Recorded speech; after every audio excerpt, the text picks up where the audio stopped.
Prime Minister of Australia on the verge of announcing the next federal election, a new political party has emerged to rival the current uniparty regime of Labor and Liberal, who at this point both agree on most things and literally just bicker on the fine details. They are the epitome of illusion of choice. Trumpet of Patriots has formed with the purpose of bringing the Australian population a literal choice, a clear choice. A choice between the old, dinosaur, bland, talking head politics that never seem to change anything and only make the country worse, with a new, up-to-date, common sense and very business and people-driven approach. The chair is Clive Palmer, who the Australian people know is a fierce warrior for the Australian population and their personal liberties, and their running candidate is Sue Ellen Wrightson, whose ideology mirrors Mr Palmer's. That could only be a good thing. We're pleased to be speaking with her to discuss the party's purpose, policies, what's wrong with the current system, and how they will be working to make Australia great again. Sue Ellen joins us after this short break. Z Media is proud to partner with freedom-loving businesses like Gold Bullion Australia Group, Australia's leading dealer of gold and silver bullion. In such uncertain times in the market, many are switching to lasting physical assets like gold and silver rather than depending on the crumbling financial system. GBA Group is an Aussie partner you can trust. They have a huge range of available gold and silver at competitive prices, a friendly, experienced team on standby for all of your questions, are family-owned and have been specialising in precious metals for over 40 years. They're looking forward to helping anyone that has come from Z Media, so click the link in the description below, visit one of their offices now spread across Sydney, the Gold Coast, Brisbane, Melbourne and Singapore, or call 1300 618 363 and consider securing your wealth today. Sue Ellen Wrightson, thank you so much for joining us today. We appreciate you being here. My absolute pleasure. It's great to see you, and I've been looking forward to this conversation since I heard the news about the Trumpet of Patriots. This is certainly going to cause a huge shakeup in Australia. Talk to us about how this all came about and why you are running. Well, we'll rewind back to the United Australia Party days. The United Australia Party was deregistered, and our party chairman, Clive Palmer, attempted to have the United Australia Party re-registered. We are the biggest political party in Australia with 82,000 members, and our application to the Australian Electoral Commission was denied. And that was appealed in the High Court of Australia, and ultimately we lost that appeal. So we were really looking at the 2025 election being, uncontestable for the United Australia Party. And it just so happened that two lovely guys that had a registered political party by the name of Trumpet of Patriots approached us and approached our party chairman, and they said, you have to be a part of this election, because they know that Clive Palmer is a political powerhouse in Australia, because he believes in freedom, and he's prepared to spend money on what we believe in getting our message out, our message of freedom, our message of, there is an alternate option to the major parties. So we were just very much so appreciative, and I think everything happens for a reason. These two guys have stepped away. They've basically handed over their party, and I was chosen to be leader of Trumpet of Patriots. I've been with the United Australia Party since it was incepted. So back in 2013, when the party first took life, we had three senators elected. We gained a fourth, and Clive Palmer himself was elected to the lower house. So we can do this. We can make a massive impression on the Australian political landscape, and it's got the duopoly really worried, I must say. Yeah, it certainly does. And you have a lot of sort of hostile media right now basically defending the uniparty. That's what I call them. And it's astounding to me because Australians really want change. So it seems like the media is not representative of the Australian people. Shocker. That's been the case for many, many years. And of course, this is why it's so important that candidates like yourself are engaging with independent media outlets, because this is where the people are paying attention. For the most part, really, we're seeing this trend all across the world. And really, people are depending more on social media now to get real information than they have for a long time when it comes to the news. And so I guess I want to talk to you about some of those policies, Sue Ellen, because we have a lot of concerns. The Australian people are very, very concerned about things like cost of living, housing. They're very concerned about their energy prices. They're concerned about their speech. And really, the crux of all of these issues is the ability to speak about them freely. And so I want to start with this speech issue, if that's okay. Let's just tackle the biggest one right from the outset. We have the e-safety commissioner who has on record been trying to silence speech that essentially she doesn't like. This department was set up under the guise of protecting children. They're not doing a whole lot of that. They're protecting opinions. What are your thoughts on this department? Oh my goodness.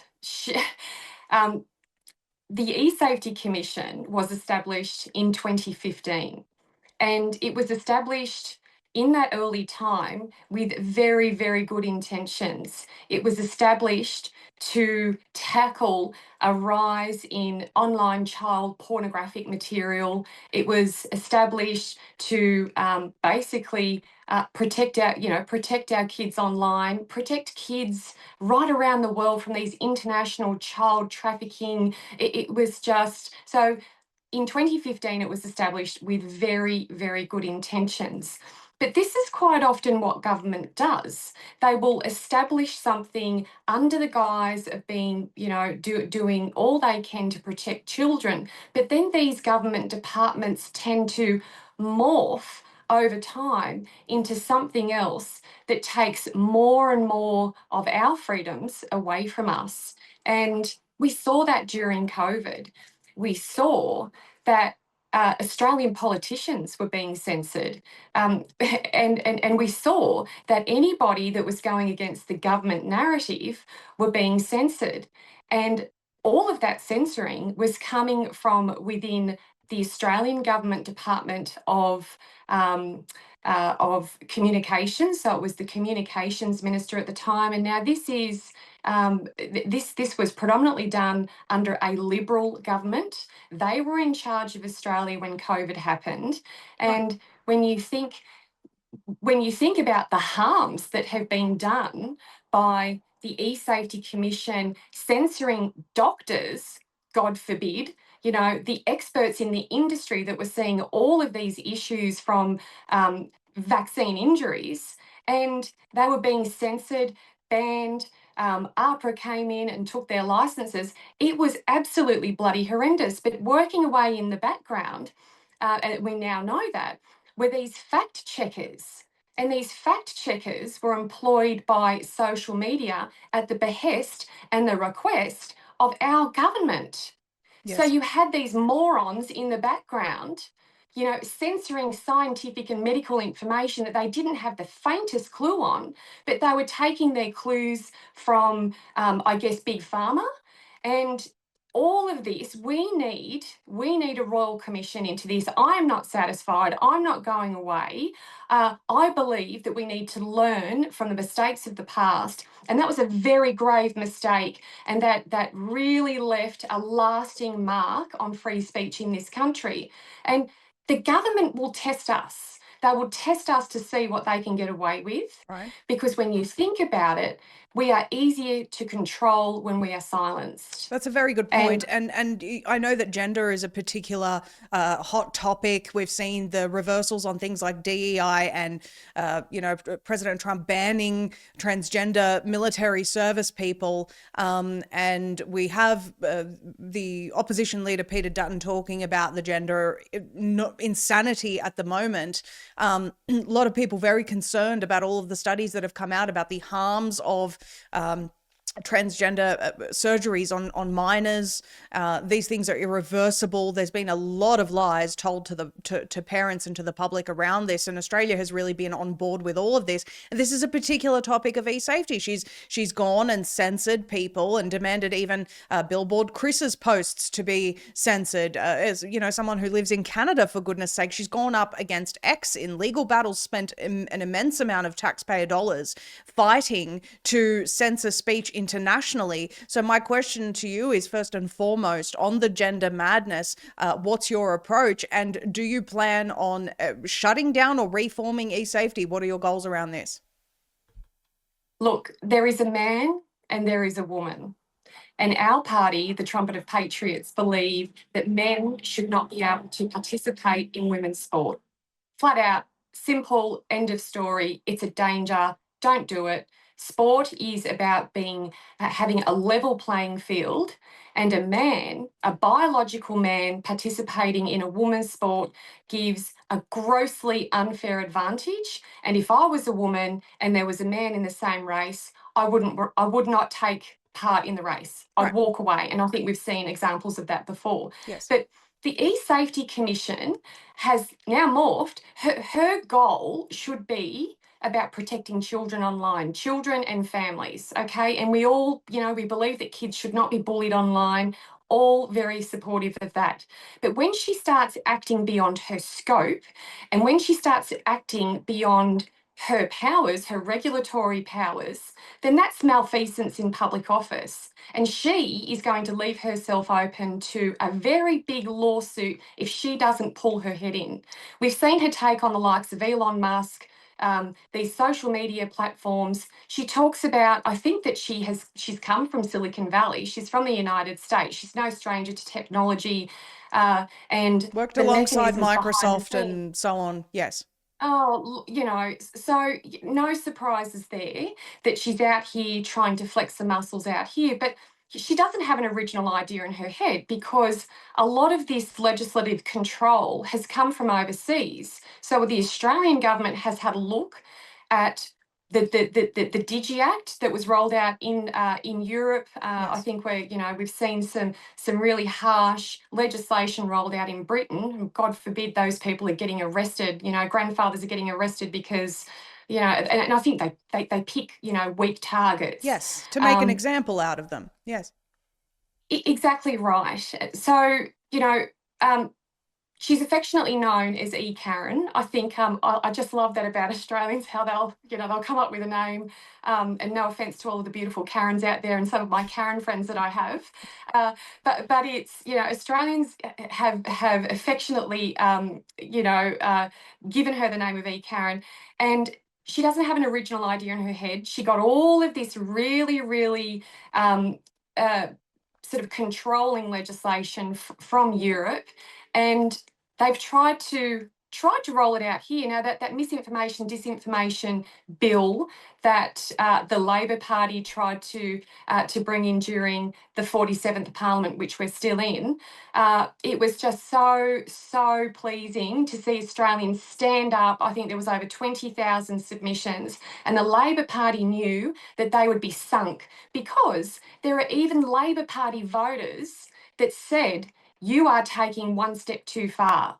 Right. And I felt it gave me so much encouragement. Absolutely. It was Australians rallying together. And that's precisely what we need to do again on all of these other issues that we have, on all of the, record levels of immigration that are, clogging up our hospitals and our roads. We can't get a house. Rental prices are through the roof. And Australians need to do that again. I think that the good thing that came out of COVID was that Australians wised up and they went, there's something not quite right here. And they started looking for information in other areas, and they all jumped online. And then we were starting to hear what was going on in the United States. We started hearing what was going on in Britain. And of course, the vaccine was rolled out in those countries before it came to Australia. And there was a lot of people that went, there was a lot of people that took the vaccine and they didn't even know it was an mRNA, never before used in humans vaccine. But the people that did hear about that because they got onto the internet and they were looking at alternate media sources, they were on Rumble, they were on programs, well, I guess shows like what you're doing. And the word started to spread and the government got really, really annoyed with this. And that's when these fact checkers came out in force and they were trying to, and it was our party. It was Clive Palmer that sent a letter to every single household in Australia when John Skerritt was the head of the Department of Health. And he warned all Australians to question the vaccine. Yes. And how, it cost him an enormous amount of money, but he said to me, Sue Ellen, it's worth it. He said, I think it cost me, between $10 and $15 to have the material purchased and printed and posted, packaged, all the rest of it. He said $20 per Australian. He said, it was the best money I've ever spent. And beyond that, he was trying to source hydroxychloroquine. So he went out, it was actually his beautiful kids that travelled around the world. They went to India, they went to China, they went everywhere trying to source this hydroxychloroquine because we had the truth. We had the advice that said hydroxychloroquine can be used to treat COVID as an early treatment. If it's given early, it's effective. But no, our our medical research institutes knew better and they were taking advice from Big Pharma. And before you knew it, remdesivir was being rolled out. And tragically, there was an enormous number of older Australians in nursing homes who died from renal failure, having had this remdesivir as a treatment. Yes. Now, it's shocking. But the good thing about COVID, if we can pick anything that was good about COVID and the lockdown, was we know their tricks now. We know that they were censoring us. We know that ivermectin was demonised, yet it was our party that brought Peter McCullough and Pierre Corey out to Australia. Clive Palmer said to the government, get stuffed. I'm going to bring these truthful people out to Australia and Australians will hear the truth and try and stop me It was a because this is phenomenal my conference. political. What was that? I personally attended that. It was a phenomenal Oh yeah, conference. no, I remember seeing you in Melbourne. You were amazing. You've been with us right from the beginning. And I must say that I was definitely one of the sheeple. Okay. I've always believed in government. I've always believed in they're there, you pay your taxes, they'll look after you when you get sick. We've got a great Medicare system. I had so much faith in institutions, and I honestly thought that I respected my teachers when I was at school. I respected the police officer on the street. He was, he was there to sort things out if things really got wrong. And I respected our institutions. Now I'm in my 50s, all right. So I grew up in the 70s, an amazing time to grow up as a child in Australia. Talk about love for your country, incredible. But I don't recognise Australia today. I just don't know what the hell we're morphing into. And I'm that frightened about it, and I'm that frightened about what the government's doing that I have to act. I am compelled to act, and I am ready and I'm full of courage to lead the trumpet of Patriots to smash through that uni party. We've got to smash right through the middle. Back in the day, we had the Democrats, and they were a third Australian political force. I don't count the Greens as a party. They are just a bunch of far left activists. They're not, they're promising the world to young people. We're going to give you free education, free dental, whatever you want, we're going to give it to you for free. But those knuckleheads have no concept of how to run an economy. They have no concept. Well, So they're to spreading me, socialism is what they're spreading, Sue Ellen. That's what they're spreading. It's well, socialism. they're all, yeah. Yeah, And and from socialism comes division and hatred, and from that comes a dismantling from within of the fabric of society. And right. we've got to stop them in their tracks. I am the antidote to the Greens, and I don't know why the Liberal Party are so afraid of us. We are on the right side of politics in both senses of the word. We are right, but I believe we're right in the policies that we're offering to the Australian people. I think that we're there to give them hope, and we're certainly there to give them, a really strong alternate choice. We've got Senator Ralph Babet elected to the Senate, and I'm his chief of staff. I've worked behind Ralph. I have supported him every step of the way, and I'm so proud of the work that he has done, that we have done collectively in the Senate. He was the only Australian senator able to establish an excess mortality inquiry. Well, And let me pause you there, Sue Ellen, and I recognise we're having some technical difficulties with freezing and whatnot, but we're going to persevere because what you're talking about is really important. A lot of Australians may not know that you are his chief of staff, and what I note about Senator Babet, whether people love him or hate him, he is very, very committed to free speech. And so I'm asking, do you share those values?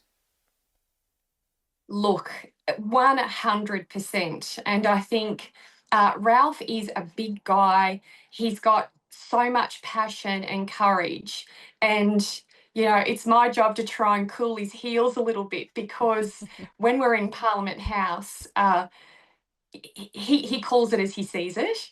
And to some degree, when you're trying to get things done in Parliament House, you do need the support of others that may not necessarily have always supported you. So it's a little bit of a balancing act. And he's beautiful. He's amazing. He's the real deal. But it's my job to try and navigate that very fine line between him telling someone off in Parliament House and they never want to work with us again as a crossbench.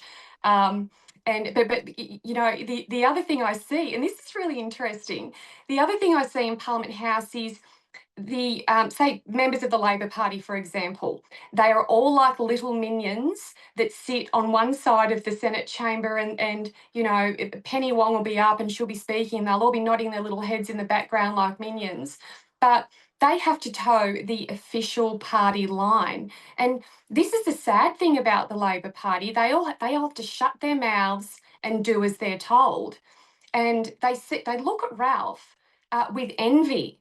They look at him and just go, "Oh, look, I totally, I agree with what he's saying." Particularly his stance on Ukraine, for example. But they have to shut their mouths and nod their head and do as they are told. Right. So don't think for a minute that, these members that are elected to the lower house, so your local federal seat, don't think for a minute they're there to, To represent the further people. your interests. Correct. No, don't think that for a minute. They're there to do as Anthony Albanese bids, and he was from the Labor left. And that's the other tragedy of the Labor Party. They were established to stand up for the worker, for workers' rights. They came from real salt of the earth communities and that banded together and looked after their mates. And what you've got now, honestly, it is people can see this. Anthony Albanese would be better off joining the Greens. He's that far left and so extreme in his ideology.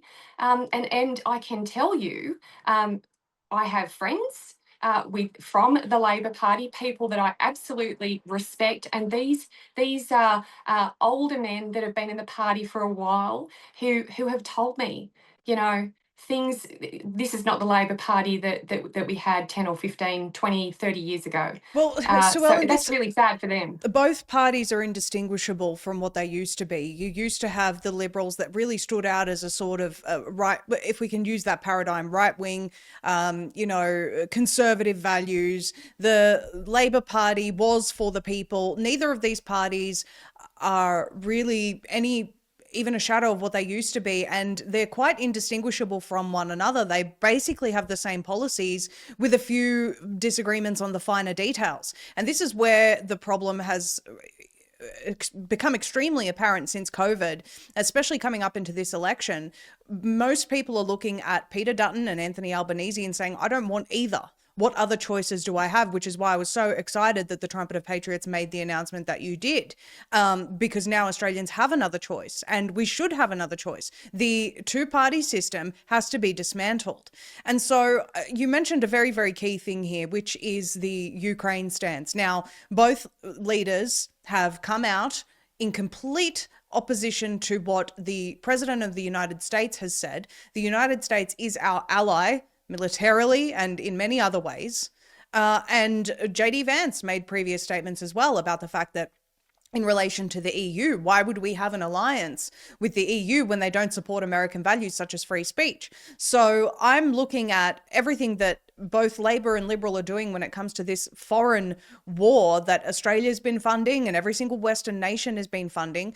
Anyone with common sense is calling for peace and a ceasefire and let's end the bloodshed, let's end the killing. Men on both sides are dying needlessly. Let's put an end to this.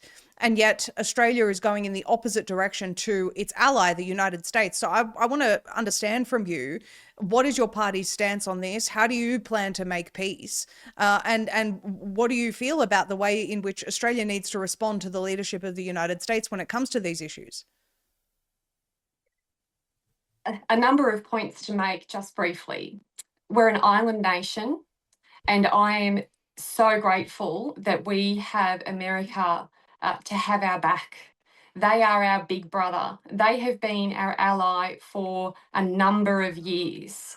And it's just embarrassing that we have somebody like Kevin Rudd as our ambassador to the United States, and he has actually disparaged President Trump in recent history. We've got a prime minister that has made really disparaging public comments about President Trump. Now, that does absolutely nothing for our foreign relations. And I just find it absurd that somebody like Anthony Albanese, who has been in politics he's never done anything else. He's a professional politician. He should have looked on the horizon and seen that President Trump could have come back and had a second term. And the fact that Anthony Albanese just did not understand that, the fact that he just chose to make those comments and really damage our relations was stupid. It was dumb. And what we're seeing now is a 25% tariff being levelled on our country because, relations have soured. So we're literally paying for it. Right. The other thing is, we had a surprise visit from the Chinese Navy, and Anthony Albanese ducked and dodged and weaved, and that was just a beautiful example of how weak he is and how inept he is at leading this country, and how much regard he has for defence policy in our country. Right. He handed over $1.5 billion to Ukraine. Now, if you, Maria, were interviewing Anthony Albanese today and you asked him what was that money spent on, what did Zelensky spend? It's, $1.5 billion. It's 1,000 million plus 500 million. That's a heck of a lot of money coming from little old Australia that has people sleeping on the streets, I might add, and plenty of homeless people that need help. But I don't think Albanese could tell you what that money was spent on. Well, Zelensky can. He has a mansion in Miami. I'm seeing more and more of that, and that is disturbing. That is disturbing. I've seen other stuff online. I don't know whether it's real or not, but there are people connected with Zelensky buying Balenciaga handbags worth, 30 or 40 grand. They're shopping in designer boutiques in Europe, and kids are getting killed on the front lines. Yes. It's absurd. But the thing is, in recent times, President Trump offered a lifeline, a lifeline to Zelensky.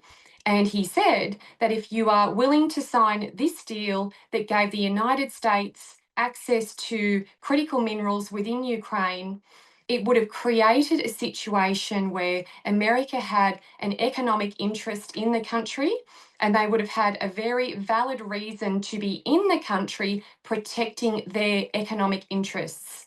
They're not there to participate in the war or even protect Zelensky, but they're there to protect their own economic interests. And that was an absolute masterstroke. You know, President Trump is capable of these types of, no one would have thought that he would come out and do this. And he is the only person, he's the leader of the free world. He's the only man that can be the intermediary and negotiate a peace deal and stop young Russian men from dying and young Ukrainian men. I cried on the weekend when I saw videos of young men being dragged off the streets. That cut me up. I have a son that age. Yes, Now, and all these people are doing is essentially escalating. You've got Keir Starmer saying he wants boots on the ground in Ukraine, sending more young men to die for what? So the military industrial complex can be enriched, because essentially that's all that's happening right now. What we want is peace. And so I'm glad to hear that you support that. I have to fact check myself, Sue Ellen. Zelensky's mansion was allegedly actually Florida, not Miami. So I don't know oh, exactly where in Miami the specific location isn't given. It's Florida. Anyway, I just want to be accurate. We're not the mainstream media here.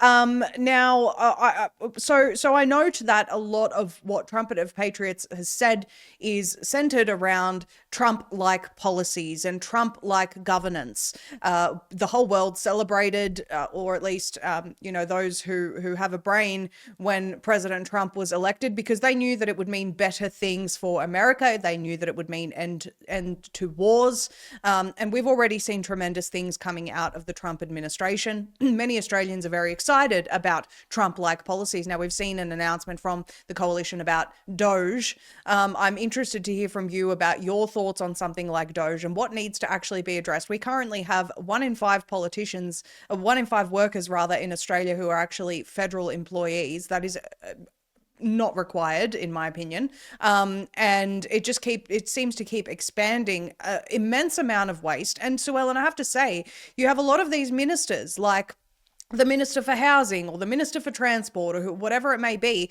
and they're just career politicians and bureaucrats. They've never worked a day in the construction industry or the building industry, never worked a day in actual transport. This seems to be a very, very inefficient way to run government. What are your thoughts on Doge and all of these bureaucrats?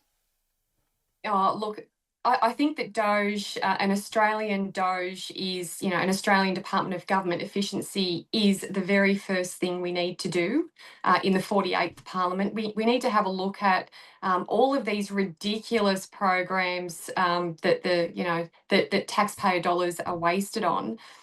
We need to put a red pen through them and cut them out. Now, I think that the way that the Liberal Party want to do it, they're going about it the wrong way. It's a great idea, and definitely we need to establish something that's modelled on what America's doing, and the proof is in the pudding. They're getting the results. $4 trillion has gone out of the American Treasury, and they don't know where it's gone.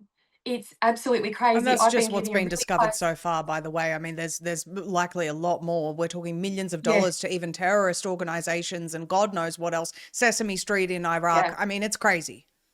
Yeah, absolutely right. But, in typical stupid, narrow-minded government fashion, the Liberal Party want to run this themselves. Now think about that. Okay, they have been in government. They had 3 consecutive terms, so they were in government for 9 years. Imagine the garbage spend that went out the door when they were pork barreling. So stuff that's related to climate change initiatives, things that are just completely ridiculous and wasteful. But if you think about what the Liberal Party want to do, it's akin to the criminal investigating the crime. Do you understand what I'm Absolutely. saying when I say that? It's Absolutely. so the Trumpet of Patriots model is to have an external agency that has sufficient powers to work within the parameters of the Privacy Act and dig right into where this money has gone. Now, I was having a look at some government grants. I've been, just interested, having a little bit of a look at, what we're going to tackle, hopefully when I'm elected. But certainly we know that Ralph Babette's going to be in the government for the next 3 years, thank God. So we know that we've got someone with their head screwed on in there. And just having a little bit of a look around, and the Labor Party are bloody specialists at wasting taxpayer dollars. They've handed over in the order of $60 million to a university for research purposes. So this is grant funding taxpayer dollars. Now, what we found when we looked a little bit closer is that this money has gone in as a joint collaboration with the private sector. So you've got the smart people at the university. I'm not against, new innovation and, discovering new things in our universities. I think that's fine. But they've been awarded this money to look at with these private companies at how offshore wind farms are going to be suctioned to the seabed so that they don't float away.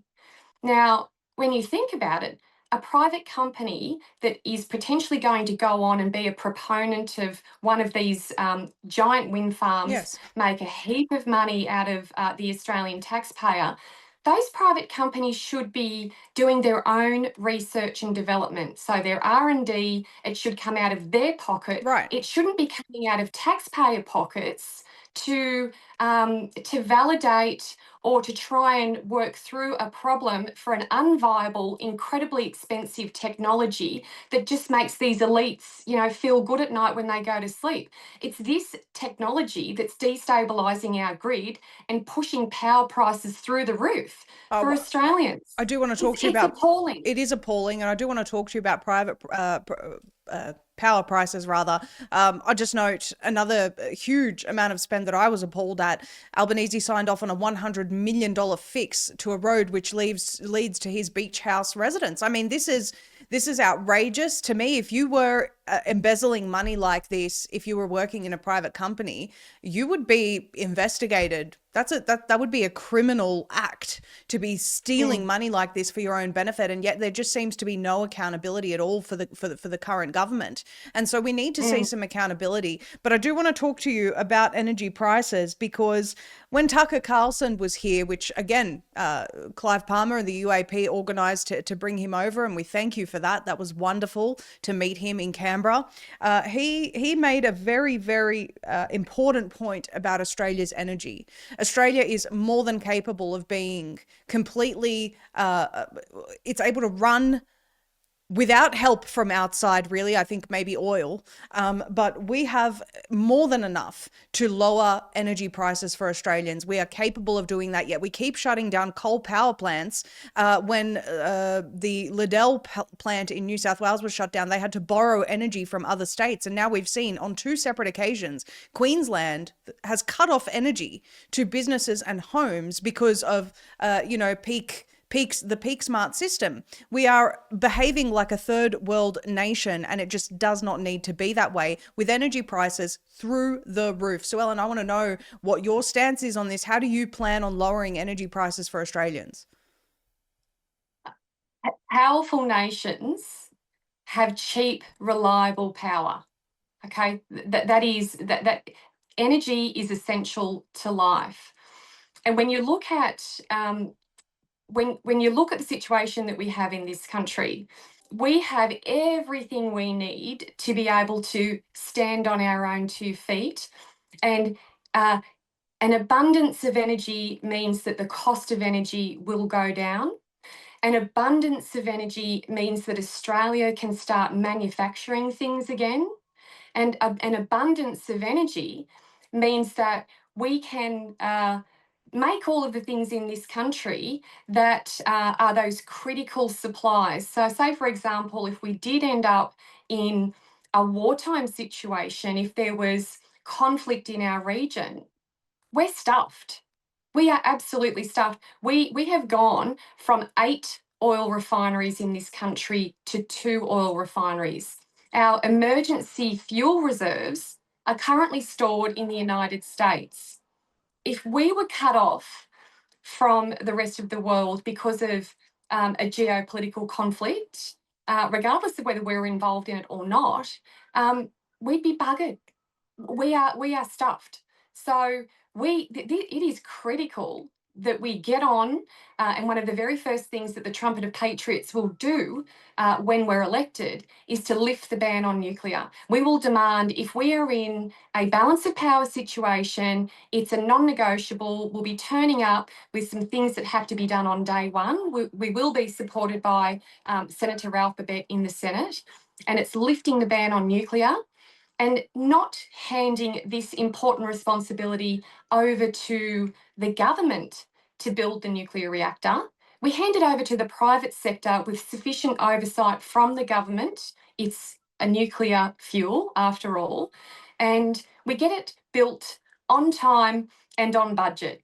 If you let the government do it, it'll take 3 times as long and be 5 times the price. And you've only got to look at Snowy Hydro to have a good example of the, how good the government is at delivering infrastructure of that Right. size and that importance. So Right. nuclear all the way, and stand on our own 2 feet. Become resilient. All of these muppets in Canberra talk about, oh, we need to assess our supply chains and we need to make sure that we have supply chain resilience. Well, no, you idiots. We need to start making stuff in this country again, and that's how we become powerful, and that's how we learn how to stand on our own 2 feet, and that's how we power our defence industry. Because we've got nuclear subs, thank Virginia class nuclear subs, and thank God America, our big brothers, have got our back in this. So there's an enormous amount of work that we need to do, but I can promise you, if Anthony Albanese is in charge of this country for another 3 years, we are stuffed. We can all sit around in a circle and sing Kumbaya, watch the turbines, turn around and chop up bloody albatross eagles. We can, watch the turbines, spinning around out in the ocean and whales becoming entangled in the chains that anchor these damn things. I mean, I do get a bit, yeah, I do get cranky.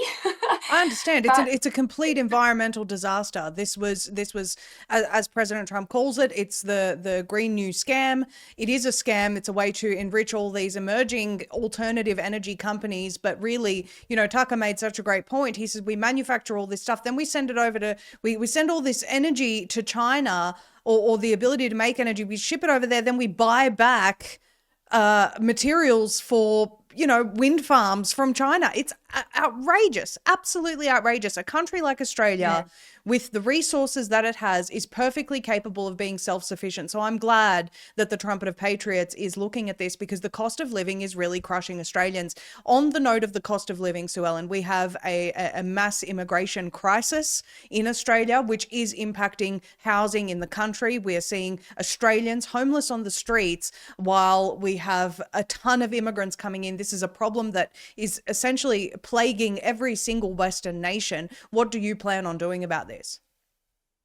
I'm not sure if you have seen in recent weeks, Maria, but we had 20,000 additional people brought into Australia and given fast-tracked citizenship ceremonies.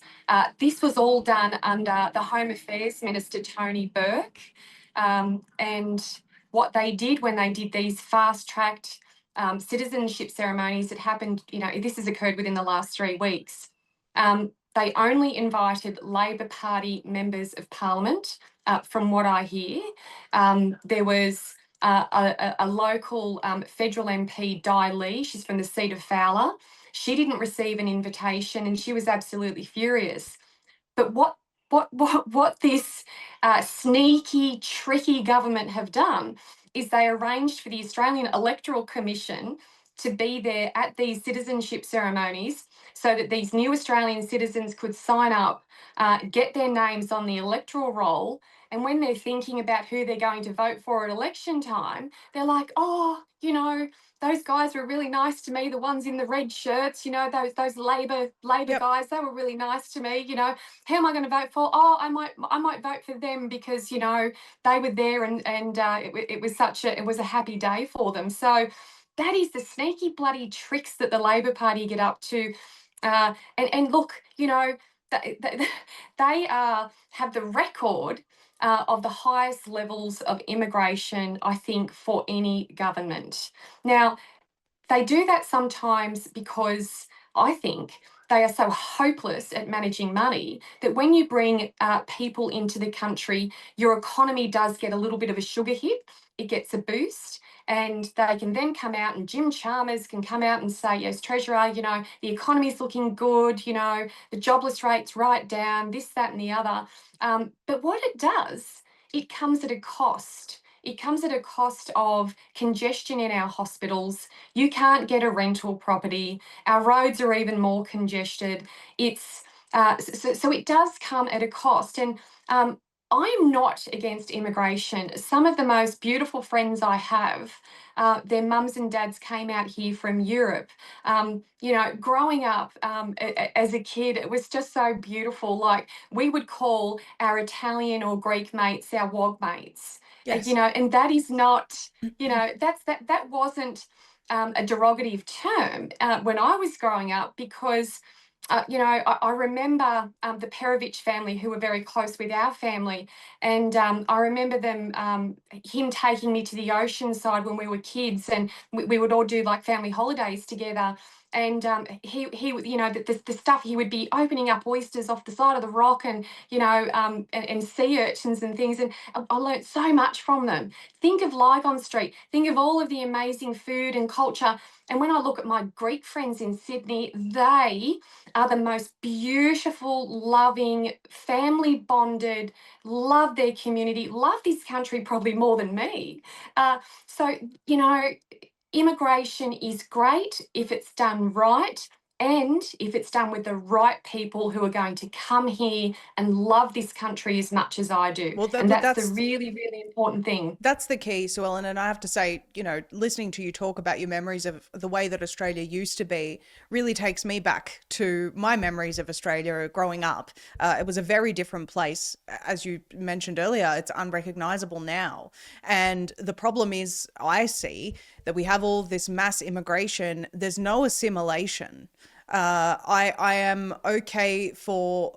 I think Senator Babette said it, and I don't want to butcher how he phrased it, but it was essentially multi-race, yes, multicultural, no, in the sense that if you're going to come to Australia, you have to love Australia, you have to become Australian. But that's not what we're seeing, because there is the identity of the nation has been eroded so much by both parties, I would say. Both parties. There is no love of the country in either of these parties. And so when these immigrants are coming, what do they have to love? There's no representation. We have a cancellation of Australia Day. The memorial recently that they said that they weren't going to honor anymore. Private enterprises now, big enterprises saying we're not going to sell Australia Day merchandise. This needs to change in the country. And my question again to you is, because of the cost of living problem, the housing crisis, everything, would you plan to lower immigration rates, at least for now, until we get some of these problems sorted? Yeah, we absolutely have to turn down the dial on immigration. That there is no question. We are not opposed to very targeted, skilled migration. Say, for example, we need a paediatric neurosurgeon in one of our major hospitals, and again, that's becoming a problem.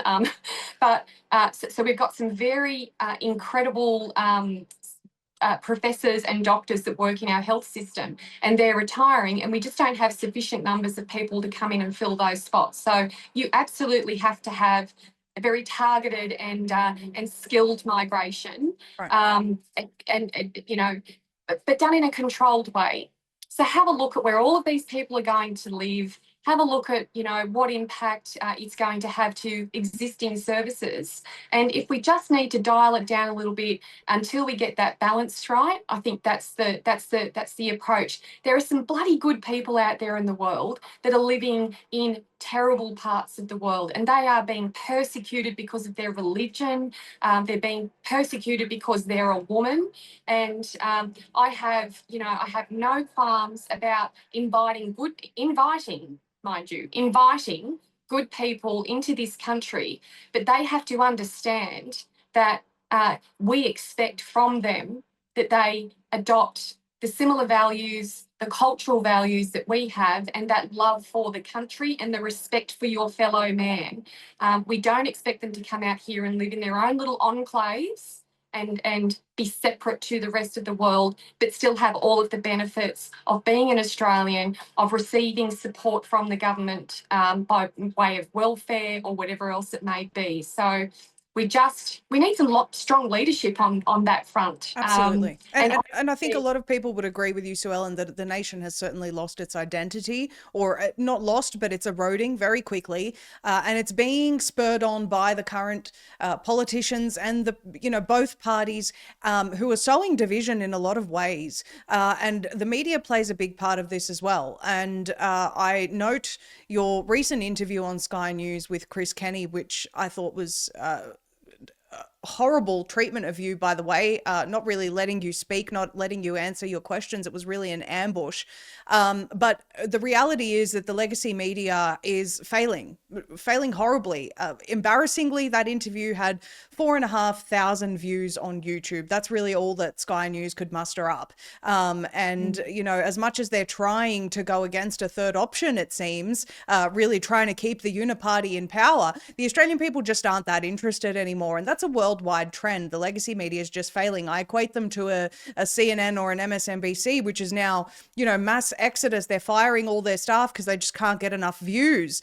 Your average Australian posting something that people care about on X would attract 5 times more those sorts of views and interests. So, I mean, they really do need to rethink their strategy and check the temperature of the room, which is that Australians are sick of being exploited, their tax dollars being exploited, their opinions being exploited. What I want to ask you is, just like we've seen from the Trump administration, they're opening the doors to, and I really hate this word, but influencers coming into the White House, working with alternative media, recognizing the importance of social media. Would your party be open to doing that? I mean, you're on with an alternative media outlet right now. oh, look, um, I want to speak with honest, truthful people. I don't want to speak with a propaganda outfit. And uh, going back to the Chris Kenny interview, I've got to say that not everybody at Sky are like Chris Kenny, and that's a really important point, because there are some good people on that program that are willing to have a more open conversation, and that they seem to be able to manage um, their own political ideals. I didn't know about Chris Kenny. I didn't know that he was actually chief of staff to Alexander Downer, who was one of the Liberal Party godfathers back in the day. He was foreign minister. I think he was a good foreign minister. And so you've got somebody like Chris Kenny, who just can't see past that liberal lens.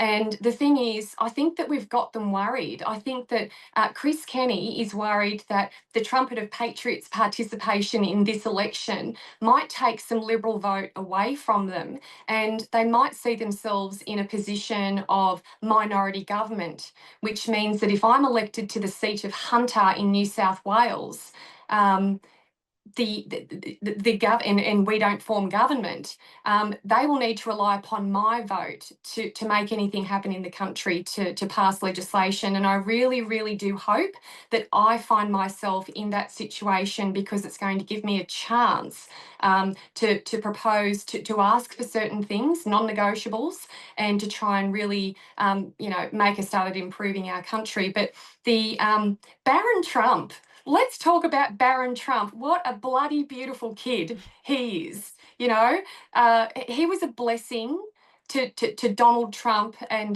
to Melania Trump.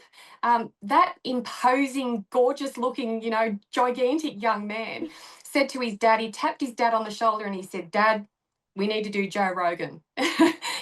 Dad, we need to do this, we need to do that. And all of those longer form podcasts showed Americans a different side of Donald Trump. And it reached out to all of the people that have turned off their TV sets and have had a gutful of the propaganda. Yes. So if you're going to reach and to say, that is such a valuable lesson. And I was talking to Clive about that recently. Obviously, we're putting our campaign strategy together. And that's a really important part of our party getting our policies and our messages out to the people. It's going to be through programs like yours, through these longer form interviews where we can have just I've got nothing written. Everything that I'm saying to you now comes from my heart and from my head, and it's just it's the way of the future. And that's you know something that if, you if would continue, if elected, you would continue engaging with independent media outlets? 100%. In fact, I would prefer to give our breaking news to people like you. If we had, if we were looking at drafting a bill, of course we'd have to give the media pack in Canberra. We would have to do press conferences while we're there in Parliament House, just like Senator Babette does.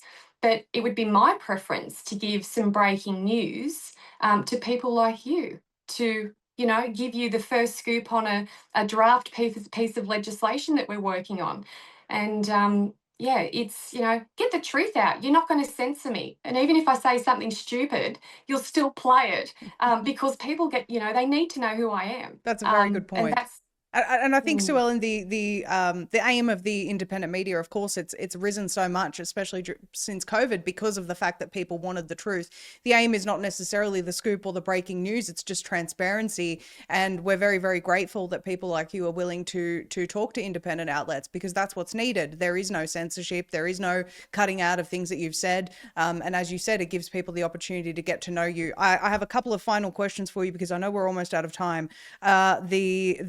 I want to talk to you about the possibility of something like a referendum for a Bill of Rights. We've seen in recent times, in my opinion, completely abhorrent hate speech laws that threaten religious freedoms, that threaten political speech in Victoria, and mandatory jail sentences and things like this. We're very quickly going to become like the UK with, as you said earlier, old men in prison picking off the weakest targets to threaten people with their speech. I want to know whether Trumpet of Patriots has considered or would consider a referendum for a Bill of Rights similar to America that enshrines the First Amendment, the freedom of speech in the Constitution.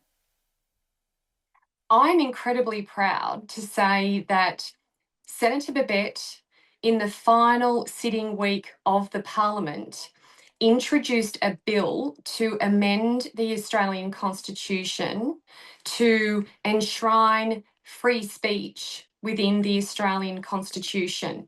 Now, that trumps the Constitution, trumps any other form of legislation that the Parliament might introduce below that to censor Australians. And it was only, it was a small change. Now, what would be required? I'm so proud that he did this bill, and it didn't receive a lot of media attention because at the very same time we had the Labor and the Liberal Party coming together, and they were colluding and they worked together overnight into the late hours of the night to amend the Commonwealth Electoral Act to make it harder for new political entrants on Yes. the scene to compete with them. And this is all around funding and disclosures and all the rest of it. That they are hamstringing new political entrants because they have a foothold. They have all of these financial structures to keep them going forever, basically. So meanwhile, they were colluding and getting all of the media about, how bad they are. And here's Senator Ralph Babette. He introduced a bill proposing an alteration to the Constitution to strengthen free speech in the country, and that would require a referendum. Now, the referendum could be held at the same time as the next election. It can't be done now. So this bill would have to be agreed upon in the Parliament, and then the question that is put to the Australian people at referendum time about the change to the Constitution, like, do you agree to amend the Constitution from this to this? That question would have to be agreed as well. So Ralph, bless him, has taken the very first steps to try and protect our free speech in this country. And that is, I, I, UAP. Oh, and sorry, you're just the cutting out Trumpet a little bit there. Patriots. Apologies. Oh, I sincerely appreciate, and I did report on it when he did that, and that is a huge step in the right direction. But I, like mm. many Australians, are concerned that come the next election, so not this one, come the next election, the country is going to be, we're going to have a lot of people in prison for their speech, and so many would say that's far too far away. Is there anything that can be done sooner? Well, we can look at drafting amendments to the hate speech laws that were rushed through the Parliament in the final sitting week. We can propose those.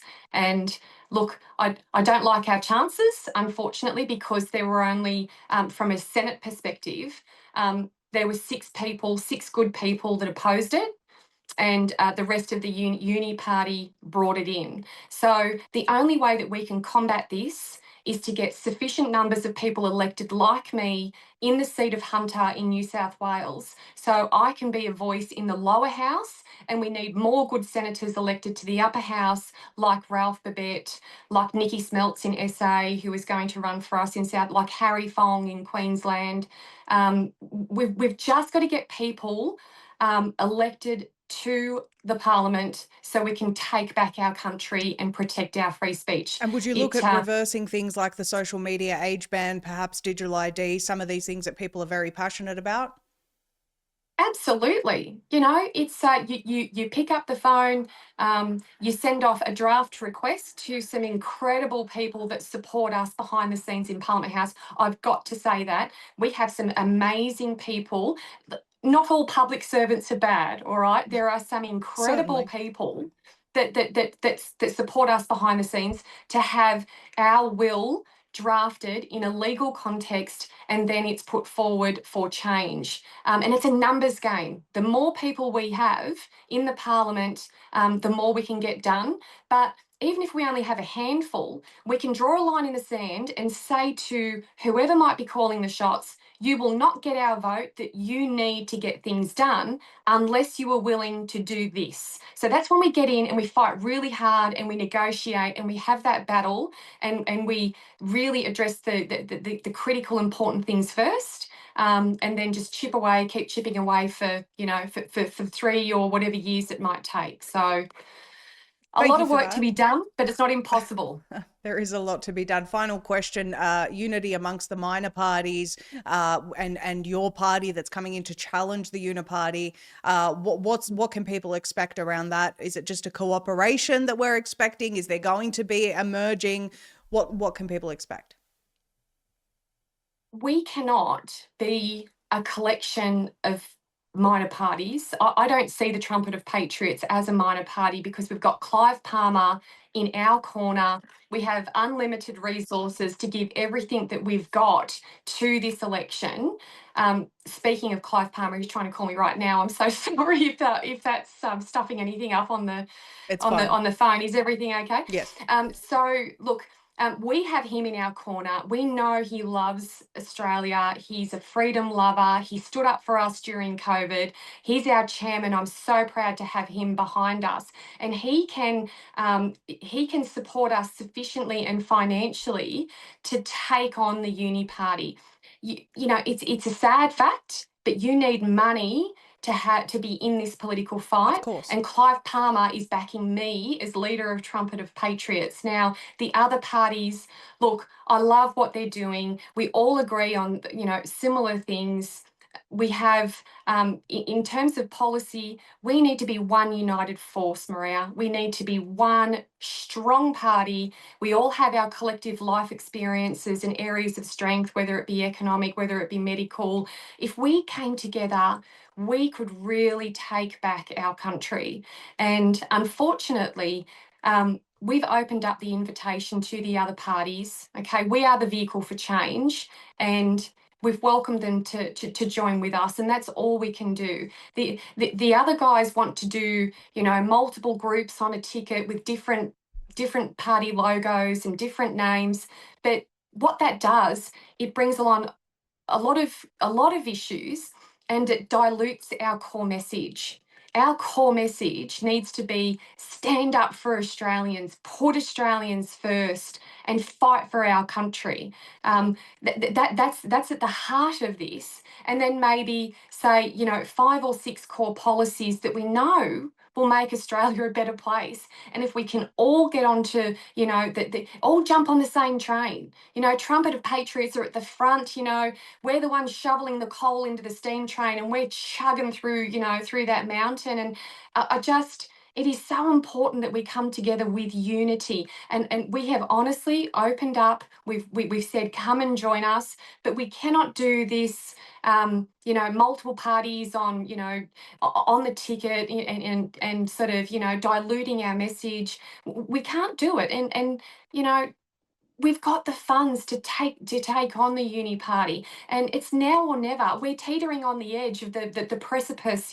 Our country is going down the gurgler unless we can get our act together and stand as one strong united force on the right. We desperately need that. A lot of Australians definitely feel that. I do have one other quick question for you, which I wanted to ask you in terms of, because I know Clive stood so strongly during COVID, stood up for Australians and their medical rights. Is the Trumpet of Patriots planning on some sort of action against pharmaceutical indemnity? Any other product, if you injure yourself, that company is liable, but pharmaceutical companies are shielded from that. Would you take a look at that? So we tried to take action on this. It was something I'm incredibly passionate about. Those mongrels in Canberra have left injured, harmed Australians high and dry.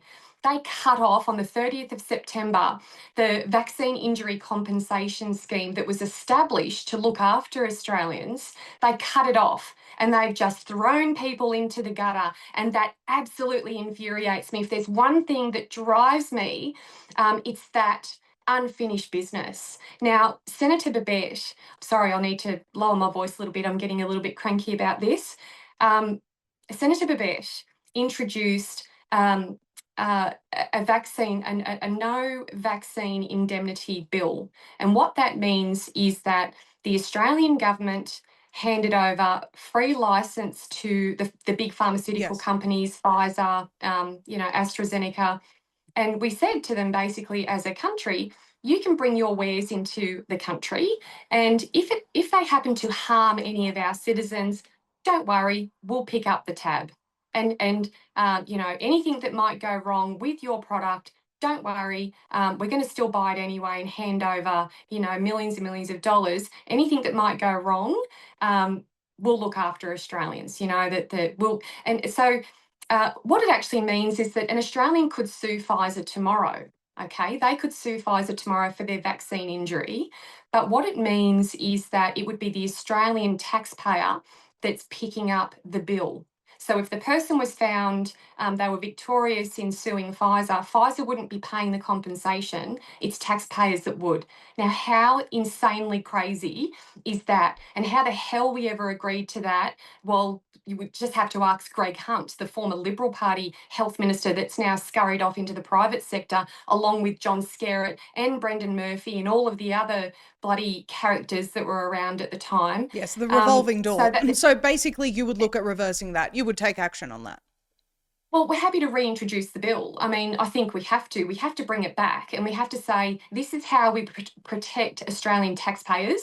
And if any pharmaceutical company wants to sell their wares in our country, be prepared to damn well guarantee it and be prepared to damn well stump up the money if something goes wrong. That's the very first thing. But I know that there's a global alliance out there, your Garveys, who are colluding. They're bringing together all of these big pharmaceutical companies and they're saying to Australians and to governments around the world, if you want to buy our products, you need to indemnify us. And I think we need to tell them to go and get stuffed. And, that's another thing that we can do with nuclear energy in this country is develop a medical manufacturing base. Start making our own stuff here. That's safe We and has proper oversight, unlike organisations like the TGA who keep lying to Australian people about safety of pharmaceuticals. Essentially, right? We want proper oversight. I could talk to you for an hour just on this one topic. I cannot tell you how important this is to me. And I think that there are plenty of people out there in Australia in the right places, the AMPS people, Dr. Melissa McCann, they know exactly where I'm coming from. Professor Wendy Hoy, the list goes on and on and on. I've got some really good people that I rely upon for my advice and for my truth. And it's my job to fight for them in the Parliament, just like we stood up for Dr. Melissa McCann when APRA came in and wanted her to do a vaccine re-education course. Can you Yes. believe it? Yes. And we got very, very mad, and we wrote this particular moron a polite letter that basically said, pull your head in or we're coming after you, because Dr. Melissa McCann has a right to free speech as an Australian citizen. She has a right to alert her fellow Australians if she believes that a product that's being mandated in this country is potentially dangerous. And this mongrel, I think his name was, well, yeah, uh, his name is Martin Fletcher, I think, and I do believe that he's since resigned. And that's what we need to do, Maria. We need to stand up for Australians and let these bureaucrats know that we're not going to take it. And when you've got someone like Clive Palmer in your corner, they will know we're coming. So, everybody else, they might be able to stand on their heads and walk over the top of them. Our party and uh, our party is there to stand up for Australians who are looking after other Australians. That's my job as leader of the Trumpet of Patriots. And I hope and pray that I'm elected. And I hope and pray that I can get there and stand up for Australians. Well, Sue Ellen, we certainly wish you all the best. We are supportive of anyone who exhibits the love and care for the country that is sorely, sorely missing from the current two options that Australians think they have. The reality is that that's not the only two options that they have. And so we're very, very glad that a spanner's been introduced in the works for the Uniparty. We're wishing you all the best. Trumpetofpatriots.com.au, or you can follow Sue Ellen on X at Sue Ellen W. Any other socials you want to give out? Oh, look, Trumpet of Patriots now have their own X account. So it's at Trumpet of Patriots or Trumpet Patriots on X. And, we're everywhere now. So I think if you just search for us on your favourite platform, you should find us. And just love to speak to you again. There's just so much more work that needs to be done in this country, but we can't do it unless we have good people elected to Parliament. And much love to you in the States, you lucky girl. I mean, gosh, you are living, under the leader of the free world. And I hope that you're having a great time over there. And you need to make sure you come home, because we need good media in this country. Well, we plan on absolutely continuing to serve the Australian people with quality media, and definitely have some interesting insights as to the things that worked here that we think should be in place in Australia. So very, very glad to speak with you. I'm sure we'll speak again. Sue Ellen writes, and very, very grateful for your time today. Thank you. Much love to you. Bye-bye. Bye.